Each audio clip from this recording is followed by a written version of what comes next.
ನಮಸ್ತೆ ಸ್ನೇಹಿತರೆ, ನೀವೇನಾದರೂ ಇವತ್ತು ಕಾಬೂಲ್ ಕಡಲೆಯಿಂದ ಕುರ್ಮಾ ಮಾಡಬೇಕು ಅಂತಿದ್ರೆ ಈ ರೀತಿ ಒಮ್ಮೆ ಟ್ರೈ ಮಾಡಿ. ತುಂಬಾ ಚೆನ್ನಾಗಿರುತ್ತೆ, ಈಸಿ ಆ್ಯಂಡ್ ಸಿಂಪಲ್. ಹೇಗೆ ಮಾಡೋದು ಅಂತ ನೋಡೋಣ.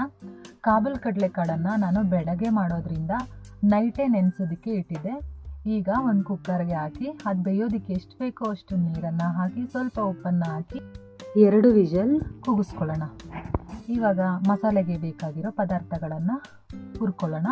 ಒಂದು ಬಾಣಲಿಗೆ ಸ್ವಲ್ಪ ಎಣ್ಣೆ ಹಾಕಿ ಒಂದು ಅರ್ಧ ಈರುಳ್ಳಿ, ಒಂದು ಅರ್ಧ ಇಂಚಷ್ಟು ಶುಂಠಿ, ಒಂದು 7ರಿಂದ 8 ಎಸಳಷ್ಟು ಬೆಳ್ಳುಳ್ಳಿ, ಒಂದು 4ರಿಂದ 5 ಮೆಣಸಿನ್ಕಾಯಿ, ಒಣಮೆಣಸಿನ್ಕಾಯಿ.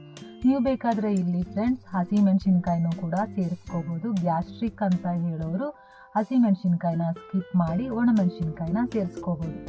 ಅರ್ಧ ಸ್ಪೂನಷ್ಟು ಸೋಂಪು, ಅರ್ಧ ಸ್ಪೂನಷ್ಟು ಜೀರಿಗೆ, ಚಕ್ಕೆ, ಲವಂಗ ಇದನ್ನೆಲ್ಲ ಹಾಕಿ ಒಂದು 2ರಿಂದ 3 ನಿಮಿಷ ಫ್ರೈ ಮಾಡ್ಕೊಳ್ಳೋಣ. ಆಮೇಲೆ ಇದಕ್ಕೆ ಸ್ವಲ್ಪನೇ ತೆಂಗಿನಕಾಯಿ ಹಾಕಿ ಫ್ರೈ ಮಾಡ್ಕೊಳ್ಳೋಣ.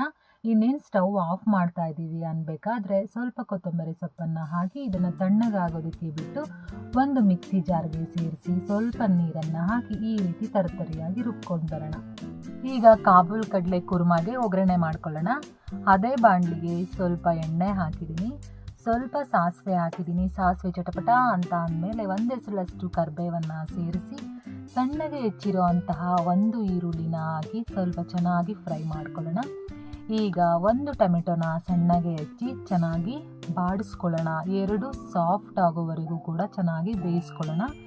ಇವಾಗ ನಾನು ಅರ್ಧ ಸ್ಪೂನಷ್ಟು ಅರಿಶಿನ ಪುಡಿ, ಅರ್ಧ ಸ್ಪೂನಷ್ಟು ಚಿಲ್ಲಿ ಪೌಡರ್, 1 ಸ್ಪೂನಷ್ಟು ಧನಿಯಾ ಪುಡಿ, ಅರ್ಧ ಸ್ಪೂನಷ್ಟು ಗರಂ ಮಸಾಲ ಇವನ್ನೆಲ್ಲ ಹಾಕಿ ಸ್ವಲ್ಪ ಚೆನ್ನಾಗಿ ಮಿಕ್ಸ್ ಮಾಡಿಕೊಂಡು ರುಚಿಗೆ ಎಷ್ಟು ಬೇಕೋ ಅಷ್ಟು ನೋಡಿಕೊಂಡು ಉಪ್ಪನ್ನು ಸೇರಿಸ್ಕೊಳ್ಳೋಣ. ಇದನ್ನು ಕೂಡ ಸ್ವಲ್ಪ ಚೆನ್ನಾಗಿ ಫ್ರೈ ಮಾಡಿಕೊಂಡು ನಾವು ಆಗಲೇ ರುಬ್ಬಿರೋ ಅಂತಹ ಮಸಾಲೆನ ಸೇರಿಸ್ಕೊಂಡು ಸ್ವಲ್ಪ ಚೆನ್ನಾಗಿ ಮಿಕ್ಸ್ ಮಾಡಿಕೊಂಡು ಮಿಕ್ಸಿ ಜಾರ್ಗೆ ಒಂದು ಸ್ವಲ್ಪ ನೀರನ್ನು ಹಾಕಿ ಮಿಕ್ಸ್ ಮಾಡ್ಕೊಳ್ಳೋಣ. ಫ್ರೆಂಡ್ಸ್ ತುಂಬಾ ಚೆನ್ನಾಗಿರುತ್ತೆ. ಈ ಕಾಬೂಲ್ ಕಡಲೆ ಕುರ್ಮಾನ ತುಂಬ ತೆಳ್ಳಗೆ ಮಾಡಬಾರ್ದು, ಗಟ್ಟಿಯಾಗಿ ಇರಬೇಕು.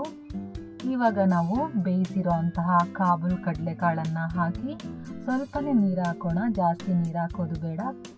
ಕುರ್ಮಾ ಯಾವತ್ತಿದ್ರೂ ಸ್ವಲ್ಪ ಗಟ್ಟಿಯಾಗಿ ಇರಬೇಕು, ಇಲ್ಲ ಅಂದರೆ ಗ್ರೇವಿ ಆಗಿಬಿಡುತ್ತೆ. ಈ ರೀತಿ ಮಾಡಿಕೊಂಡ್ರೆ ತುಂಬಾ ಚೆನ್ನಾಗಿರುತ್ತೆ ಫ್ರೆಂಡ್ಸ್. ಈಗ ಎಲ್ಲ ಚೆನ್ನಾಗಿ ಮಿಕ್ಸ್ ಆದಮೇಲೆ ಒಂದು ಲಿಂಟನ್ನು ಕ್ಲೋಸ್ ಮಾಡಿ ಒಂದು 3ರಿಂದ 4 ನಿಮಿಷ ಬೇಯೋದಕ್ಕೆ ಬಿಡೋಣ. ನೋಡಿದ್ರಲ್ಲ ಯಾವ ರೀತಿ ಆಗಿದೆ ಅಂತ.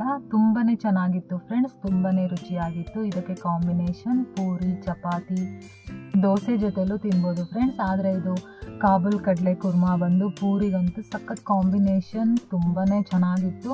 ಅದ್ಭುತವಾದ ರುಚಿ ಅಂತಲೇ ಹೇಳ್ಬೋದು. ನೀವು ಒಮ್ಮೆ ಟ್ರೈ ಮಾಡಿ.